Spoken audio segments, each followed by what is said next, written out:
Today's topic is India and the world. This is the second last topic of this chapter. In this heading, we will study about the following points. India is located in Asia continent और exactly बात करें तो India जो है वो Asia के south में है. सपोज कीजिए ये एशिया है और एशिया का ये नॉर्थ पार्ट हो गया, ये साउथ ईस्ट एंड वेस्ट. तो Asia is located in the southern part of India is located in the southern part of Asia. India is contact with Asian countries. क्या है वो ईस्ट एशियन कंट्रीज हों, waste Asian countries हों, central हों या फिर आपका सदर्न एशियन कंट्रीज हों. India maintain trade and relations with neighboring countries. These are the neighboring countries as well as the distant countries like United Kingdom, Portugal, Spain, France, etc. And these relations mainly through developed sea route. अगर हम देखें तो India के south के अंदर Indian ocean है. India की एक लंबी कोस्ट लाइन जो है वो सी रूट प्रोवाइड करती है. यहाँ से इंडियन ओशन से ट्रेवलर्स जो थे, ट्रेडर्स जो थे, यहाँ से ट्रैवल करके यूरोप जाया करते थे, जो एक लंबा रूट होया करता था. इसके बाद सुएज कैनाल की कंस्ट्रक्शन के बाद 7000 किलोमीटर डिस्टेंस जो था वो इंडिया और यूरोप के बीच में कम हो गया. ऐसे न जाकर अब ये रूट जो था ऐसे हो गया, इस तरह से हो गया. India spices and Muslim cloth were famous और we can say it is a great demand in different countries. Chinese and Arab travelers always use land route. China के जो थे वो ट्रेवलर्स जो थे लैंड रूट का इस्तेमाल करते थे. And which is one of the famous land route is known as the silk route. India is was famous for its art, architecture, culture and mathematics.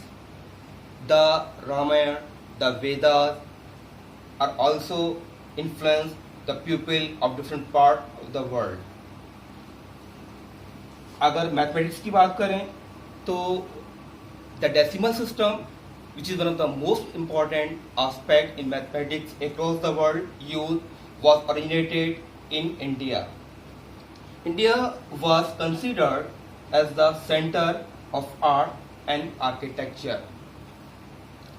Yes, next heading है island. A piece of land which is surrounded by water on all side is called island. ऐसा जमीन का टुकड़ा जो चारों तरफ पानी से घिरा हो. For example Andaman Nicobar island and Lakshadweep island. ये आइलैंड चारों तरफ पानी से घिरा हुए हैं. इसी तरह से लक्षद्वीप आइलैंड चारों तरफ पानी से घिरा हुआ है. तो वो जमीन का टुकड़ा जो चारों तरफ पानी से घिरा होता है उसको आइलैंड कहते हैं. Andaman Nicobar island is located in bay of Bengal. Andaman Nicobar island कहाँ पर है? बे ऑफ बंगाल के अंदर. इसी तरह से एग्जाम के अंदर ये क्वेश्चन आ सकते हैं कि which island is located in Lakshadweep, which island is located या Lakshadweep is located in which way. तो हम कह सकते हैं कि Lakshadweep island is located in Arabian sea. Second is peninsula. What is peninsula? A piece of land which is surrounded by water on three sides is called peninsula. ये India का south वाला part जिसको सदर्न पार्ट कहते हैं, ये तीनों तरफ से, इधर बे ऑफ बंगाल, साउथ के अंदर इंडियन ओशन, वेस्ट के अंदर अरेबियन सी, ये तीन तरफ पानी से घिरा हुआ है. तो वो जमीन का टुकड़ा जो तीन तरफ पानी से घिरा होता है वो कहलाता है peninsula. For example Deccan plateau. इससे भी रिलेटेड क्वेश्चन ये आ सकता है कि which part is located in the southern या which is the southern part of the India. India के साउथ में कौन सा पार्ट है? हम कह देंगे यहाँ पर इंडिया के साउथ के अंदर कन्याकुमारी है.